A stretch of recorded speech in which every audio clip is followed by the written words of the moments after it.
നമുക്കൊരു മിനിറ്റ് പ്രാർത്ഥിക്കാം. കൃഷ്ണനായ ദൈവസ്വരൂപ പിതാവേ, നിൻ്റെ സല്ലാരും പങ്കുവയ്ക്കാതെ ഇന്ന് സ്തുതിക്കുന്നു, വാഴ്ത്തുന്ന കർത്താവേ, പ്രത്യേക കർത്താവേ, കത്തുമേശയുള്ള ബന്ധു കർത്താവേ, നിൻ്റെ സന്നിധി ഞങ്ങളായിരിക്കുന്ന കർത്താവേ, ഞങ്ങളെ സഹായിക്കണം. കടന്നു വന്ന മക്കളെല്ലാം നീ അനുഗ്രഹിക്കണമേ എന്ന് പ്രാർത്ഥിക്കുന്നു കർത്താവേ. നീ തന്നെ സംസാരിക്കണം കർത്താവേ, നിൻ്റെ ആത്മാവ് തന്നെ ഇടപെടണമേ എന്ന് പ്രാർത്ഥിക്കുന്നു കർത്താവേ. ഞങ്ങളുടെ എല്ലാ ഹൃദയങ്ങളിൽ മാനസാന്തരം ഉണ്ടാകുവാനും കർത്താവേ അത് ഗ്രഹിപ്പാനും കർത്താവേ ഞങ്ങളെ സഹായിക്കണമേ എന്ന് പ്രാർത്ഥിക്കുന്നു യേശുവിനാൽ തന്നെ. ആമേൻ.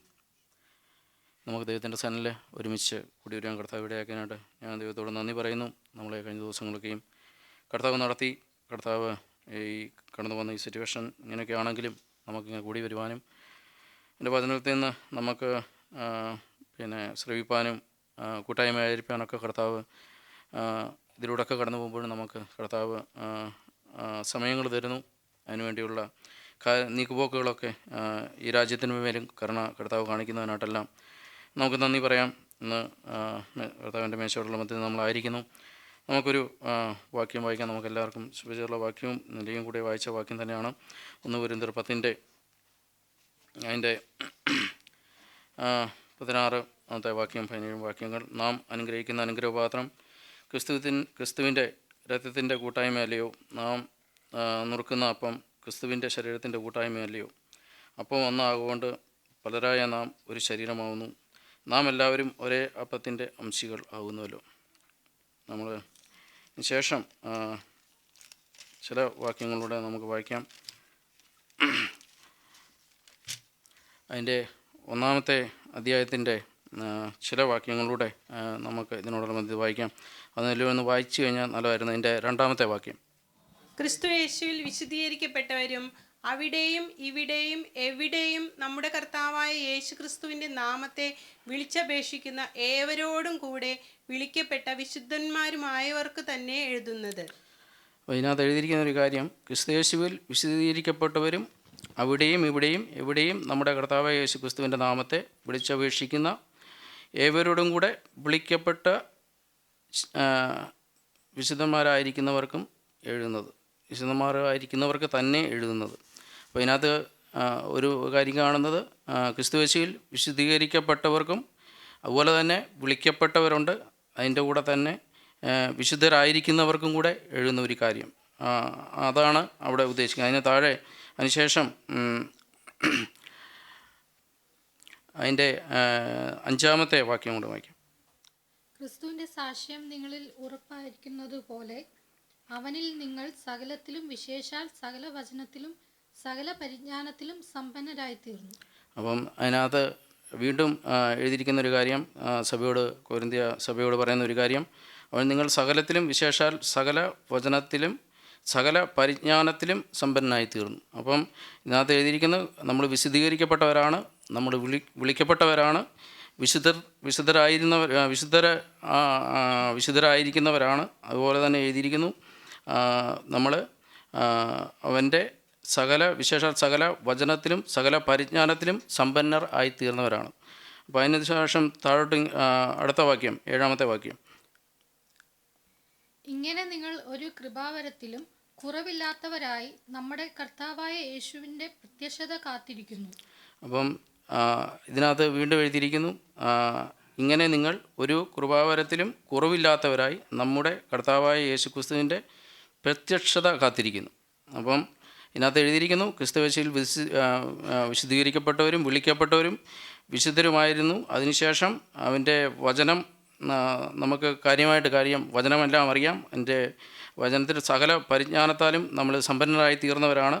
അതിനുശേഷം ഇങ്ങനെ എഴുതിയിരിക്കുന്നു, ഇങ്ങനെ നിങ്ങൾ ഒരു കൃപാവരത്തിലും കുറവില്ലാത്തവരായി നമ്മുടെ കർത്താവായ യേശു ക്രിസ്തുവിൻ്റെ പ്രത്യക്ഷത കാത്തിരിക്കുന്നു. ശരിക്കും എന്ന് ചിന്തിപ്പിച്ച ഒരു കാര്യം, നമ്മളിതെല്ലാം ഉണ്ടെന്ന് പറയുമ്പോഴും കൊരിന്ത്യ സഭയോട് പറയുന്നൊരു കാര്യം, ഇങ്ങനെയെല്ലാമാണ് ആ കൊരിന്ത്യ സഭ ആയിരിക്കുന്നു എന്നുള്ളൊരു കാര്യം പൗലോസ് പറയുകയാണ്. അപ്പം ശരിക്കും നമ്മളിതൊക്കെ ആയിരിക്കുമ്പോഴും അവൻ്റെ പ്രത്യക്ഷതയ്ക്കായിട്ട് നമ്മൾ കാത്തിരിക്കുന്നുണ്ടോ, അല്ലെങ്കിൽ അവൻ്റെ വരവിനായിട്ട് നമ്മൾ എത്രമാത്രം കാത്തിരിക്കുന്നു എന്നുള്ളൊരു കാര്യം കൂടെ ഇതിനകത്ത് എഴുതിയിരിക്കുന്നുണ്ട്. അപ്പം തീർച്ചയായിട്ടും നമ്മളും ഈ കടന്നു പോകുന്ന ഈ കാലത്തിൽ, അല്ലെങ്കിൽ നമ്മളെ ഇതെല്ലാം ദൈവം തന്നിരിക്കുന്നു. നമ്മളെ വിളിക്കപ്പെട്ടവരാണ്, അവൻ്റെ വിശുദ്ധിയിൽ ക്രിസ്തുയേശുവിൻ്റെ വിശുദ്ധീകരിക്കപ്പെട്ടവരും അതുപോലെ തന്നെ വിളിക്കപ്പെട്ടവരും അവൻ്റെ കൃപാവരങ്ങളാലും വചനങ്ങളാലും അവൻ്റെ പരിജ്ഞാനത്താലെല്ലാം നമ്മളെ അവൻ സമ്പന്നരാക്കി തീർത്ത് മുമ്പോട്ട് പോകുന്നു. അങ്ങനെ ഈ കൃപാവരങ്ങളൊക്കെ ഒരു കുറവില്ലാത്തവരും, അതായത് ദൈവം നമ്മളെ അങ്ങനെ തന്നെയാണ് സഭയിലാക്കിയിരിക്കുന്നത്. നമ്മളെ തന്നെ ഒന്ന് നമ്മൾ ശോധന ചെയ്യുക. ഈ കാര്യത്തിനകത്ത് എത്രമാത്രം നമ്മളായിരിക്കും എന്നുള്ളത് നമ്മളെ തന്നെ ശോധന ചെയ്യേണ്ടത്. സഭയായിരിക്കുമ്പോൾ തീർച്ചയായിട്ടും ഇങ്ങനെ തന്നെയാണ് ആയിരിക്കണം എന്നാണ് കർത്താവ് ആഗ്രഹിക്കുന്നത്. അപ്പം ഇങ്ങനെയൊക്കെ ആയിരിക്കുമ്പോഴും നമ്മൾ എത്രമാത്രം കർത്താവിൻ്റെ വരവിനെ നോക്കി പാർക്കുന്നവരാണ്. അതോ നമ്മൾ ഈ ഭൂമിയിലായിരിക്കുമ്പോൾ ഈ ഭൂമിയിലെ എല്ലാ കാര്യങ്ങളൊക്കെ ദൈവം നമുക്ക് തരുന്നു, ഇതെല്ലാം അനുഭവിച്ചും അല്ലെങ്കിൽ കർത്താവ് തരുന്ന ഈ കാര്യങ്ങളെല്ലാം വളരെ സമ്പന്നതയിൽ നമ്മളിങ്ങനെ പോകുമ്പോൾ നമ്മൾ ആ കർത്താവിൻ്റെ ഒരു വരവ് ഉണ്ടെന്നുള്ള ഒരു കാര്യം, അല്ലെങ്കിൽ നമുക്ക് ആ കർത്താവിൻ്റെ വരവിനായിട്ട് നമ്മൾ നോക്കി പാർക്കുന്നവരാണെന്നുള്ള ഒരു കാര്യം, ആ ഒരു കാര്യം നമ്മൾ ചിന്തിക്കേണ്ടിയിരിക്കുന്നു. അതിനുശേഷം താഴോട്ട് ഉറപ്പിക്കുന്ന ഒരു കാര്യം 8-ാമത്തെ വാക്യം കൂടെ നമുക്ക് വായിക്കാം. നമ്മുടെ കർത്താവായ യേശു ക്രിസ്തുവിൻ്റെ നാളിൽ കുറ്റമില്ലാത്തവരാകാതിരിക്കേണ്ടതിന് അവൻ നിങ്ങളെ അവസാനത്തോളം ഉറപ്പിക്കും. അതിൻ്റെ താഴത്തെ വാക്യം. തൻ്റെ പുത്രനും നമ്മുടെ കർത്താവായ യേശു ക്രിസ്തുവിൻ്റെ കൂട്ടായ്മയിലേക്ക് നിങ്ങളെ വിളിച്ചിരിക്കുന്ന ദൈവം വിശ്വസ്തൻ.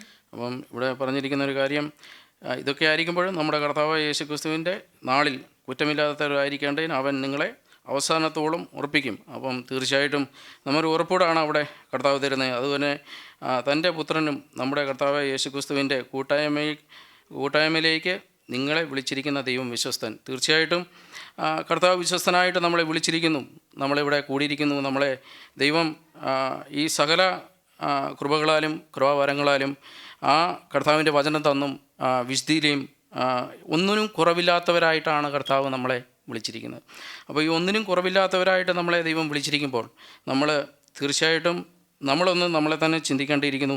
ഈ കാര്യത്തിൽ വിളിച്ചിരിക്കുന്ന എല്ലാ കാര്യങ്ങളും നമ്മൾ അത് അനുഭവിച്ചറിയേണ്ടവരും, ഇത് ശരിക്കും ഒരു സഭയിൽ നമ്മളായിരിക്കുന്നിടത്ത് ഇങ്ങനെ തന്നെ ആയിരിക്കണമെന്നാണ് കർത്താവ് നമ്മളെക്കുറിച്ച് ആഗ്രഹിക്കുന്നത്. അതിനുശേഷം ഇങ്ങനെയൊക്കെ ആയിരിക്കുമ്പോഴും പിന്നെ പൗലോസ് പറയുന്ന ഒരു കാര്യം, അതിൻ്റെ 11-ാമത്തെ വാക്യം ഒന്ന് വായിക്കാം. അപ്പം ഇത്രയെല്ലാം പറഞ്ഞ ശേഷം താഴോട്ട് പറയുന്ന ഒരു കാര്യം, സഹോദരന്മാരെ, നിങ്ങളുടെ ഇടയിൽ പിണക്കമുണ്ടെന്ന് ക്ലോവായുടെ ആളുകൾ എനിക്ക് അറിവ് കിട്ടിയിരിക്കുന്നു. നിങ്ങളിൽ ഓരോരുത്തരുടെ കാര്യമാണ് പറയും. പക്ഷേ നമ്മൾ ചിന്തിക്കാം, ചിലപ്പം നമ്മൾ ഇവിടെ ആയിരിക്കുമ്പോഴും ഞാനിങ്ങനെ ചിന്തിക്കാമായിരുന്നു, നമ്മളിപ്പോൾ ഇവിടെ കൂടിയിരിക്കുന്ന ആൾക്കാരെ സംബന്ധിച്ചിടത്തോളം നമ്മളിവിടെ വന്ന് കണ്ടവരൊക്കെ തന്നെയാണല്ലേ. നമ്മൾ ചിലപ്പം നാട്ടിൽ പല രീതിയിൽ അല്ലെങ്കിൽ പല ചർച്ചുകളിൽ പോകുന്നവരായിരിക്കാം, നമ്മൾ പല സഭയുടെ തണലിൽ പോകുന്നവരായിരിക്കാം. പക്ഷെ നമ്മളിവിടെ ആയിരിക്കുമ്പം നമ്മുടെ ഹൃദയത്തിൽ ശരിക്കും നമ്മളിവിടെ കൂടി വരുമ്പം നമ്മളൊരു ശരീരമായിട്ടാണ് കർത്താവ് പണിയപ്പെടുവാൻ വേണ്ടി ഇവിടെ വിളിച്ചിരിക്കുന്നത്. അങ്ങനൊരു ബോധ്യം നമ്മുടെ ഹൃദയത്തിനകത്ത് എപ്പോഴും ഒരു ആവശ്യം ഉണ്ടെന്നുള്ളൊരു കാര്യം ദൈവം എന്നെ ബോധ്യമാക്കുമായിരുന്നു. കാരണം ഇവിടെ ഒരു പക്ഷം പിടിക്കുന്ന ഒരു കാര്യം, കാരണം നമുക്ക് പറയാൻ കഴിയും, ഞാൻ ഇന്ന ചർച്ചിൽ ഇന്ന ആളിൻ്റെ നേതൃത്വത്തിൻ്റെ കീഴിൽ പോകുന്ന ആളാണ്, ഞാൻ ഇന്ന ഇടത്ത് നിങ്ങൾക്കറിയാമോ ഇന്ന ചർച്ചിൻ്റെ ഇതിലാണ് ഞാൻ അവിടെ പോകുന്നത്. അങ്ങനെ നമുക്ക് പല കാര്യങ്ങൾ, അല്ലെങ്കിൽ ഞാൻ ഇന്ന ആളുടെ കീഴിലാണ് ഞാൻ ആയിരിക്കുന്നത്, അല്ലെങ്കിൽ ഇങ്ങനെ നമുക്ക് പറയാം ബ്രദർ CFCയിലായിരുന്നു, അല്ലെങ്കിൽ ഞാൻ സാക്കിൻ്റെ ചർച്ചിലാണ് പോകുന്നത്. അങ്ങനെ ഒത്തിരി കാര്യങ്ങളൊക്കെ നമുക്ക് ഇങ്ങനെ പറയാൻ കഴിയും.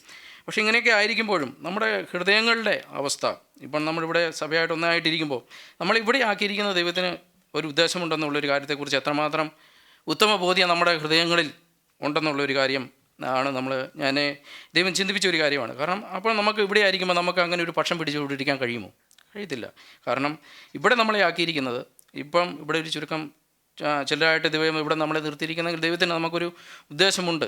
നമ്മൾ പലപ്പോഴും നമ്മൾ പല സ്ഥലങ്ങളിലും വന്നവരാണ്, വ്യത്യസ്ത സ്ഥലങ്ങളിലായിരിക്കുന്നവരാണ്, വ്യത്യസ്ത മാതാപിതാക്കളാൽ ജനിക്കപ്പെട്ടവരും അതുപോലെയുള്ള ചർച്ചകളിൽ നിന്ന് വന്നവരാണ്. പക്ഷേ കർത്താവ് നമ്മളെക്കുറിച്ച് ആഗ്രഹിക്കുന്ന ഒരു കാര്യം ഇങ്ങനെയൊക്കെ ഉണ്ടെങ്കിൽ, അതായത് കർത്താവ് ആയിരിക്കുന്നത് നിങ്ങളുടെ ഹൃദയങ്ങളിൽ, അതായത് സഹോദരന്മാരെ, നിങ്ങളുടെ ഇടയിൽ പിണക്കമുണ്ടെന്ന്, അതെങ്കിൽ ഞാനിങ്ങനെ ചിന്തിക്കുന്നില്ല നമ്മുടെ ഹൃദയങ്ങളിൽ പിണക്കം ഉണ്ട് എന്നുള്ളൊരു കാര്യമൊന്നും ഞാൻ ഉദ്ദേശിച്ചല്ല ഞാൻ പറഞ്ഞത്. കാരണം അങ്ങനെ ഉണ്ടെങ്കിൽ എന്നാണ് പൗലോസ് പറയുന്നത്. അപ്പോൾ അതിനകത്ത് അതിൻ്റെ 1-ന്റെ പിന്നെ 30-ാമത്തെ വാക്യം കൊണ്ടൊന്ന് വായിക്കാം. 30-31. നിങ്ങളോ അവനാൽ ക്രിസ്തു യേശുവിലിരിക്കുന്നു. അവൻ നമുക്ക് ദൈവത്തിൽ നിന്ന് ജ്ഞാനവും നീതിയും ശുദ്ധീകരണവും വീണ്ടെടുപ്പുമായി തീർന്നു. പ്രശംസിക്കുന്നവൻ കർത്താവിൽ പ്രശംസിക്കട്ടെ എന്ന് എഴുതിയിരിക്കുന്നത് പോലെ ആകേണ്ടതിന് തന്നെ. അപ്പോൾ അതിനകത്ത് എഴുതിയിരിക്കുന്ന നിങ്ങളോ അവനിൽ ക്രിസ്തയേശുവിൽ ഇരിക്കുന്നു എന്ന് അവൻ നമുക്ക് ദൈവത്തിൽ നിന്ന് ജ്ഞാനവും നീതിയും ശുദ്ധീകരണവും വീണ്ടെടുപ്പുമായി തീർന്നു. അപ്പോൾ അതിൻ്റെ അത് എഴുതിയിരിക്കുന്നു, പ്രശംസിക്കുന്നവൻ കർത്താവിൽ പ്രശംസിക്കട്ടെ.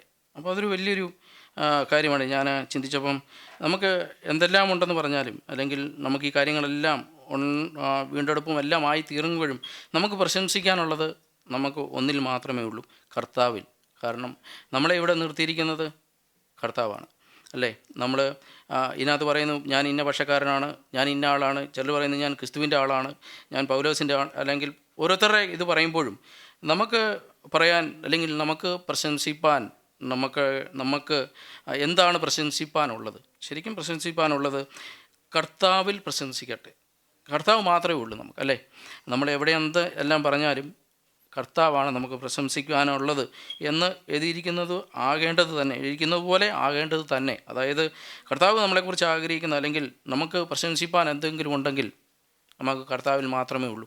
കർത്താവാണ് നമുക്ക് ഈ കാര്യങ്ങളെല്ലാം നമ്മുടെ ജീവിതത്തിൽ തന്നതും, വചനം തരുന്നതും, പരിശുദ്ധാത്മാവിനെ തരുന്നതും, കൂട്ടായ്മയായിട്ട് നിൽക്കാൻ കഴിയുന്നതെല്ലാം കർത്താവ് നമ്മുടെ ജീവിതത്തിൽ അനുവദിക്കുന്നതെല്ലാം കർത്താവാണ്. അപ്പോൾ നമുക്ക് എന്തെങ്കിലും പ്രശംസിപ്പാനുണ്ടെങ്കിൽ ഒരു വ്യക്തികളുടെ പേരിൽ, അല്ലെങ്കിൽ ഇന്ന വ്യക്തിയുടെ പേരിൽ, അല്ലെങ്കിൽ ഇന്ന ആളുടെ പേരിൽ പ്രശംസിപ്പാൻ നമുക്കൊന്നുമില്ല. നമുക്കുള്ളത് കർത്താവിൽ മാത്രമാണ്. കർത്താവ് മാത്രമേ നമുക്ക് പ്രശംസിപ്പാനുള്ളൂ. ഇപ്പം നമ്മൾ ജീവനോടിരിക്കുന്നതും നമ്മളെ ഇവിടെ ആക്കിയിരിക്കുന്നതെല്ലാം കർത്താവിനൊരു പർപ്പസുണ്ട്. അതും എല്ലാം കർത്താവിന് മഹത്വം. അല്ലാണ്ട് നമുക്ക് യാതൊന്നും പ്രശംസിപ്പാൻ ഇല്ല എന്നുള്ളൊരു കാര്യം കൂടെ കർത്താവിനെ മനസ്സിലാക്കി തന്നു. അതിനാണ് ദൈവത്തെ സ്തുതിക്കുന്നു.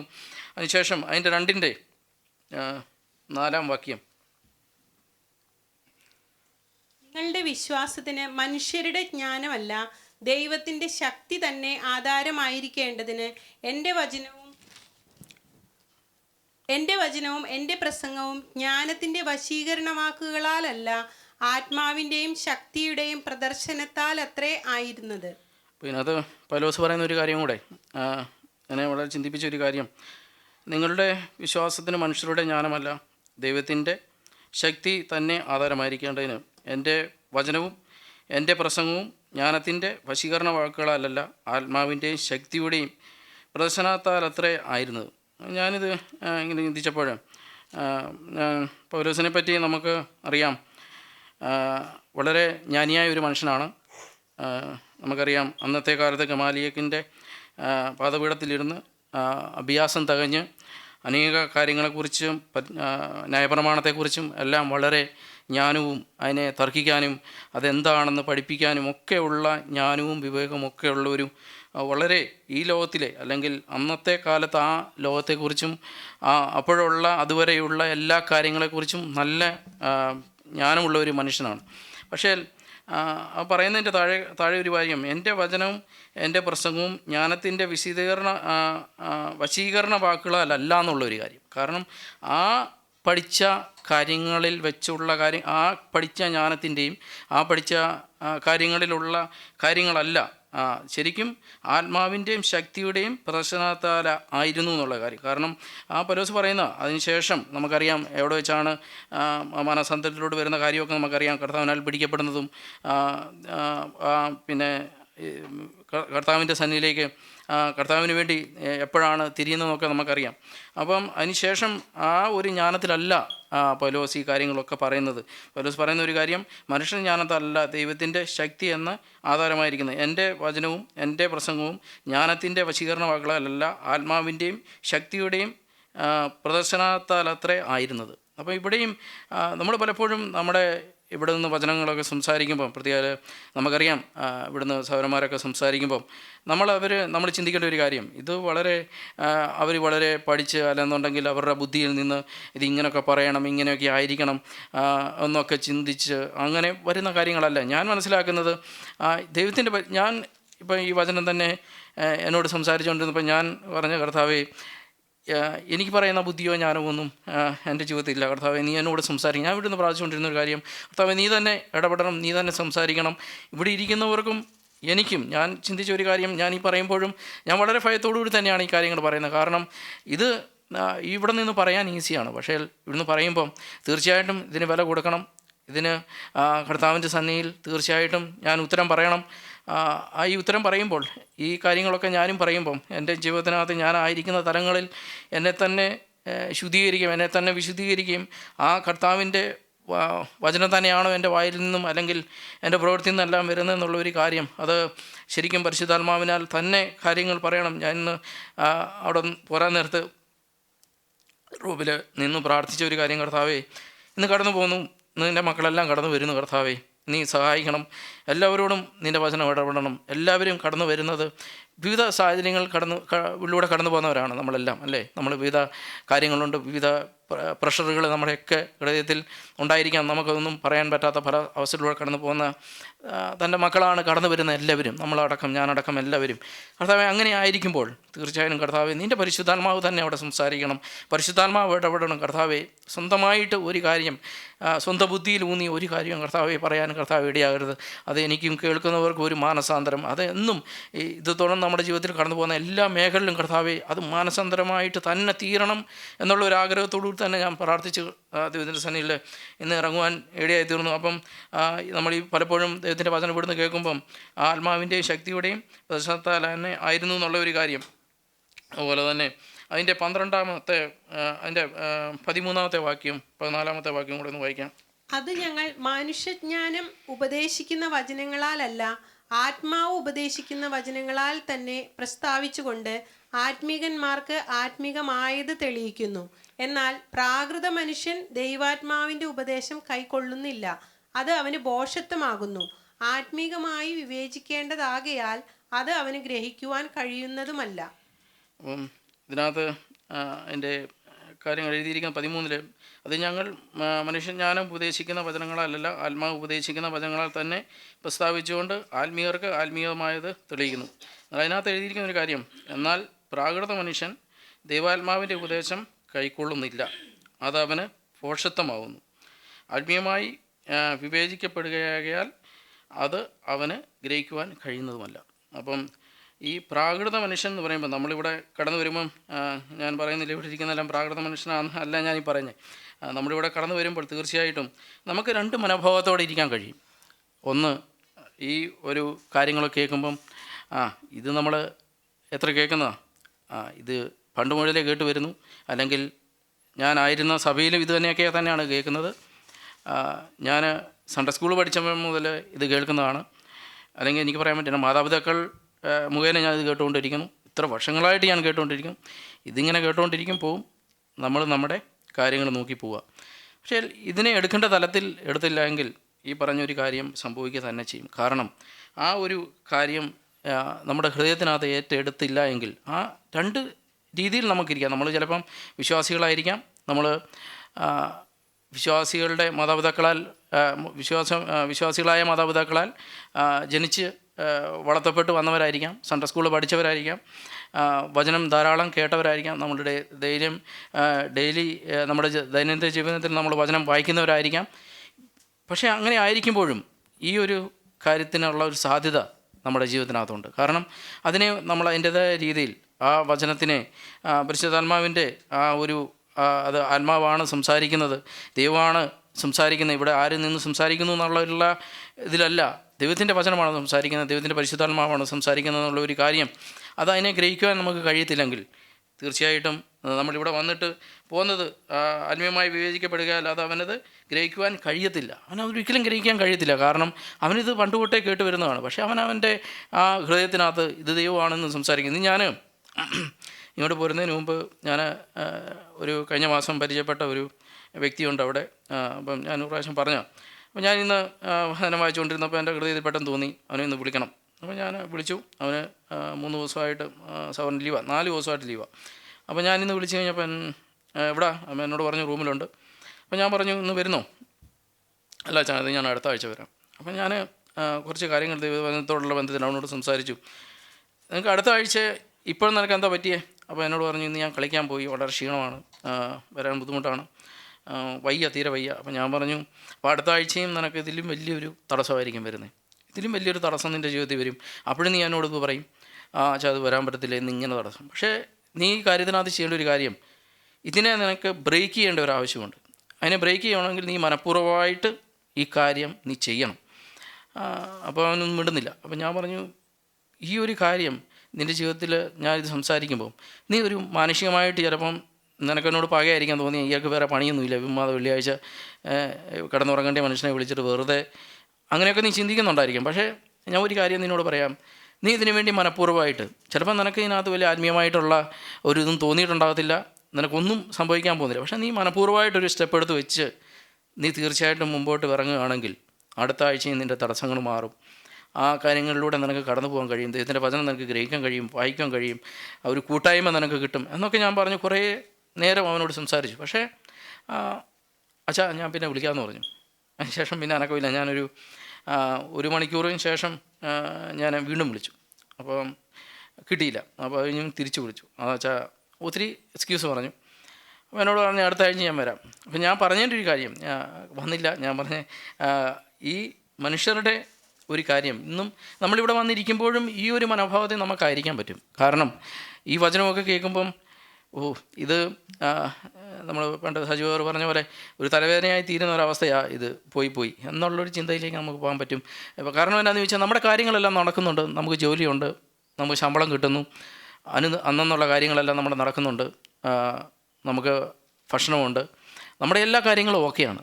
അപ്പോൾ പിന്നെ പ്രത്യേകിച്ച് ഇതിനകത്തൊരു വെറുതെ ഇതുകൂടെ ഒരു ഭാരമായിട്ട് നമ്മൾ കൊണ്ട് നടക്കണോ എന്നുള്ള ഒരു ചിന്താ മനോഭാവം നമ്മുടെയൊക്കെ ജീവിതത്തിൽ വരാനുള്ള സാധ്യത കൂടുതലാണ് ഈ നാളുകളിൽ. കാരണം ഈ ലോകം അങ്ങനെയാണ് പോകുന്നത്. കാരണം നമുക്ക് എല്ലാ സൗകര്യങ്ങളും പണ്ട് നമുക്കറിയാം, നമുക്ക് ചർച്ചിൽ പോകണമെങ്കിൽ നമ്മൾ നടക്കണം, കിലോമീറ്റർ നടക്കണം. ഞാനും പോയിട്ടുണ്ട് നടന്ന്.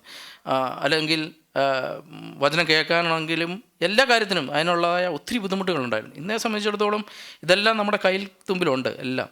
പക്ഷേ നമ്മളതിനെ എങ്ങനെ എടുക്കുന്നു എന്നുള്ളതാണ്. അപ്പം ദൈവം നമ്മളെ അതിന് കൂടെയും സഹായിക്കട്ടെ. അതുപോലെ തന്നെ എൻ്റെ 3-ാമത്തെ അധ്യായത്തിൽ എൻ്റെ 3-ാമത്തെ വാക്യം കൂടെ നമുക്കൊന്ന് വായിക്കാം.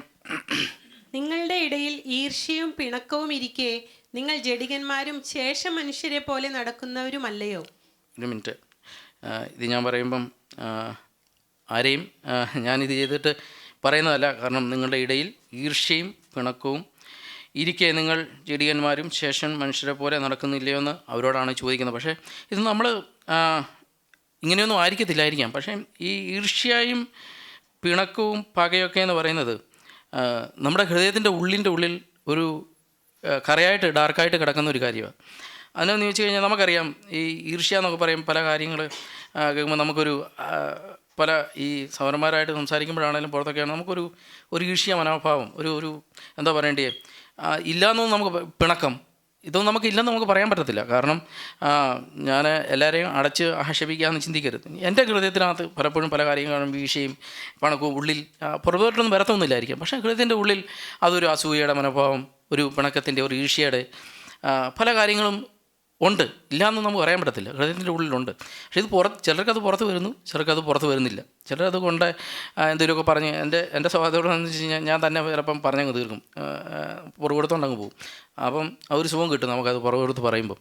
അതെന്ന് വെച്ച് കഴിഞ്ഞാൽ അവൻ കേട്ടുമില്ല, നമുക്ക് പറയാനും പറ്റി. അപ്പം ആ ഒരു രീതിയിൽ നമുക്ക് ചെയ്യാൻ പറ്റും. അപ്പം എൻ്റെ ജീവിതത്തിൽ നടക്കുന്ന ചില കാര്യങ്ങളൊക്കെയാണ്. പക്ഷേ ഞാൻ തിരിഞ്ഞ് ശരി, ഞാൻ കർത്താവിനോട് പറയും, കർത്താവ് പോഷത്രമാണ് ഞാൻ ചെയ്യുന്നത് എനിക്കറിയാം. കാരണം അപ്പുറത്തെ പ്രഷർ എനിക്ക് സഹിക്കാൻ കഴിയത്തില്ല. കാരണം അതിനപ്പുറമാണ് നമ്മുടെ മുമ്പിൽ വരുന്ന പ്രഷർ. അപ്പം നമ്മളത് തന്നെ പറഞ്ഞു പോകും. അപ്പോൾ അങ്ങനെയുള്ള കാര്യങ്ങൾ നമ്മുടെ ജീവിതത്തിലൊക്കെ വരാനുള്ള സാധ്യതയുണ്ട്. അപ്പോൾ അതിനകത്ത് വീണ്ടും താഴോട്ട് എഴുതിയിരിക്കുന്നത്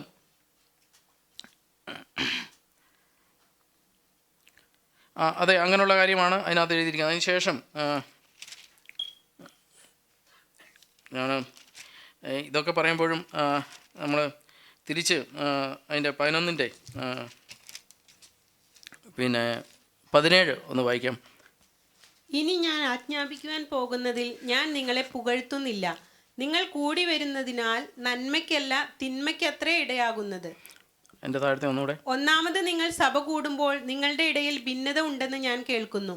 ഏതാനും വിശ്വസിക്കുകയും ചെയ്യുന്നു. നിങ്ങളിൽ കൊള്ളാകുന്നവർ വെളിവാകേണ്ടതിന് നിങ്ങളുടെ ഇടയിൽ ഭിന്നപക്ഷങ്ങളും ഉണ്ടാകേണ്ടത്. ഓക്കെ. അപ്പം ഇതും എന്നെ ചിന്തിപ്പിച്ച ഒരു കാര്യമായിരുന്നു. കാരണം ഇനി ആജ്ഞാപിക്കാൻ പോകുന്നതിൽ ഞാൻ നിങ്ങളെ പുകഴ്ത്തുന്നില്ല. നിങ്ങൾ കൂടി വരുമ്പോൾ നന്മയ്ക്കല്ല തിന്മയ്ക്കായിത്രേ ഇടയാകുന്നത്. കാരണം ഇങ്ങനെയൊക്കെ ആയിരിക്കുമ്പോൾ ഇതിനൊരു സാധ്യത നമ്മൾ മുമ്പിൽ കാണണം. കാരണം ഇങ്ങനെയൊക്കെ ആയിരിക്കുമ്പോൾ അപ്പം ആദ്യം, അതായത് 1-ാം അധ്യായത്തിൽ പറഞ്ഞിരിക്കുന്ന ഒരു അതായത് കൊരിന്ത്യർ സഭയെക്കുറിച്ച് വളരെ പുകഴ്ത്തിയാണ് കാര്യങ്ങളൊക്കെ പറഞ്ഞത്. നിങ്ങളിങ്ങനെയാണ് കർത്താവിനാൽ വിളിക്കപ്പെട്ടവരും വിശുദ്ധന്മാരും കൃപാവരങ്ങളൊന്നും കുറവില്ലാത്തവരും പരിജ്ഞാനമുള്ളവരും വചനത്താൽ നല്ല സമ്പന്നരും വചനമൊക്കെ അറിയാവുന്നവരും വചനം ധാരാളം കേട്ടവരും ഒക്കെ ആയിരിക്കുമ്പോഴും നമ്മുടെ ജീവിതത്തിനകത്ത് നമ്മൾ എങ്ങനെ ആയിരിക്കുന്നു. ഇപ്പോൾ നമ്മൾ സഭയായിട്ട് കൂടി വരുന്നു, നമ്മളിന്ന് കർത്താവിൻ്റെ മേശ നമ്മുടെ പക്കലുണ്ട്, ഇതൊക്കെയും കർത്താവ് നമുക്ക് അനുവദിച്ചു തരുന്നു, അവൻ്റെ ഓർമ്മയ്ക്കായിട്ട് നമ്മളിത് ചെയ്യുന്നു. നമ്മളിതിലൂടെ കടന്നു പോകുമ്പോൾ തീർച്ചയായിട്ടും കർത്താവ് ആഗ്രഹിക്കുന്ന ഒരു കാര്യം, നിങ്ങളിൽ കൊള്ളാവുന്നവർ വെളിവാകേണ്ടതിന് നിങ്ങളുടെ ഇടയിൽ ഭിന്നവശം ഉണ്ടാകരുത്. തീർച്ചയായിട്ടും ദൈവം നമ്മളെക്കുറിച്ച് ആഗ്രഹിക്കുന്നത് നമ്മുടെ ഇടയിൽ ഭിന്നത ഉണ്ടെന്ന് ഞാൻ കേൾക്കുന്നു. തീർച്ചയായിട്ടും ഞാൻ അത് പറയുന്നില്ല, ഭിന്നതയുണ്ടെന്ന് കേൾക്കുന്നു എന്നുള്ള ഒരു കാര്യം നമുക്ക് വിടാം. ഏതാനും വിശ്വസിക്കുകയും ചെയ്യുന്നു, ആ കാര്യവും നമുക്ക് വിടാം. കാരണം ചിലപ്പോൾ നമ്മൾ ഉണ്ടാകത്തില്ലായിരിക്കാം. അതിനെപ്പറ്റി നമ്മൾ ഒരു വരിയിടാണ്ട് ഇന്ന് സൗരം പറഞ്ഞ് നമ്മളെല്ലാം ഭിന്നതയുള്ളവരാണെന്ന് പറഞ്ഞു എന്ന ഒരു പ്രശ്നം വേണ്ട, അത് ഞാൻ പറയുന്നില്ല. പക്ഷേ നിങ്ങളിൽ കൊള്ളാവുന്നവർ വെളിവാകേണ്ടതിന് നിങ്ങളുടെ ഇടയിൽ ഭിന്നപക്ഷങ്ങളും ഉണ്ടാകരുത്. നിങ്ങൾ കൂടി വരുമ്പോൾ കർത്താവിൻ്റെ അത്താഴമല്ല കഴിക്കുന്നത്, ഭക്ഷണം കഴിക്കുവാൻ ഓരോരുത്തൻ താൻ്റെ അത്താഴം മുമ്പേ കഴിക്കുന്നു. ഇങ്ങനെ ഓരോരുത്തരും വിശന്നും മറ്റ് അതിനെപ്പറ്റി നമ്മൾ കൂടുതൽ അങ്ങോട്ട് പറയണ്ട. പക്ഷേ ഈ ഒരു കാര്യം, അതായത് നമ്മുടെ കർത്താവ് ആഗ്രഹിക്കുന്ന ഒരു കാര്യം, നിങ്ങളിൽ കൊള്ളാവുന്നവർ വെളിവാകേണ്ടതിന് നിങ്ങളുടെ ഇടയിൽ ഭിന്നപക്ഷങ്ങളും ഉണ്ടാകരുത്. ഇനി നമ്മൾ തിരിച്ച് വീണ്ടും 10 ഇതിലേക്ക് കടന്നു വരാം. നാം അനുഗ്രഹിക്കുന്ന അനുഗ്രഹപാത്രം ക്രിസ്തുവിൻ്റെ രക്തത്തിൻ്റെ കൂട്ടായ്മയല്ലയോ?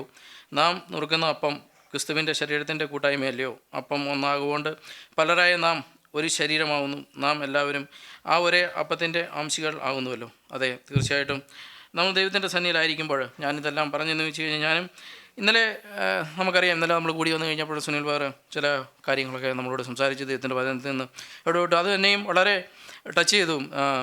സൗരൻ പറഞ്ഞു ആർക്കെങ്കിലും ഷെയർ ചെയ്യാനുണ്ടെങ്കിൽ നമുക്ക് ഷെയർ ചെയ്യാം എന്നൊക്കെ പറഞ്ഞപ്പോഴും ഞാനിത് ഈ പറഞ്ഞ പോലെ കേട്ടതിന് ശേഷം എന്നെ തന്നെ ശരിക്കും ഞാൻ കീറി മുറിക്കുകയായിരുന്നു. കാരണം നമ്മളിതൊക്കെ പറയാൻ വളരെ എളുപ്പമാണ് അല്ലേ, നമ്മൾ പക്ഷേ പറയണം. തീർച്ചയായിട്ടും ദൈവത്തിൻ്റെ സഭയുടെ മുമ്പാകെ നമ്മൾ ദൈവത്തിൻ്റെ വചനം കേൾക്കുമ്പം നമ്മുടെ ഹൃദയത്തിൽ മാനസാന്തരം ഉണ്ടാകേണ്ടതിന് എന്തെങ്കിലും ഹൃദയത്തോട് ദൈവം ടച്ച് ചെയ്തെങ്കിൽ തീർച്ചയായിട്ടും ആ ടച്ച് ചെയ്ത കാര്യം നമ്മൾ ദൈവത്തിൻ്റെ സഭയുടെ മുമ്പാകെ നമ്മൾ പറയുക തന്നെ വേണം. അപ്പം തീർച്ചയായിട്ടും കർത്താവ് നമ്മളെക്കുറിച്ച് ആഗ്രഹിക്കുന്നത്, നാം അനുഗ്രഹിക്കുന്ന അനുഗ്രഹപാത്രം ക്രിസ്തുവിൻ്റെ രക്തത്തിൻ്റെ കൂട്ടായ്മയല്ലയോ? തീർച്ചയായിട്ടും നമ്മൾ സഭയായിട്ട് ഒന്നായിട്ട് ആ രക്തത്താൽ വീണ്ടെടുക്കപ്പെട്ടവരും ആ ഒരു സഭയായിട്ട് പണിയപ്പെടുന്നവരും ഒരു ഇതായിട്ട് പണിയപ്പെട്ട്, അതായത് ഒരു സഭയുടെ ഭാഗമായിട്ട് നമ്മൾ ഒന്നായിട്ട് പണിത് വരുന്ന ഒരവസ്ഥ. അതെ, രക്തത്തിൻ്റെ കൂട്ടായ്മയല്ലയോ?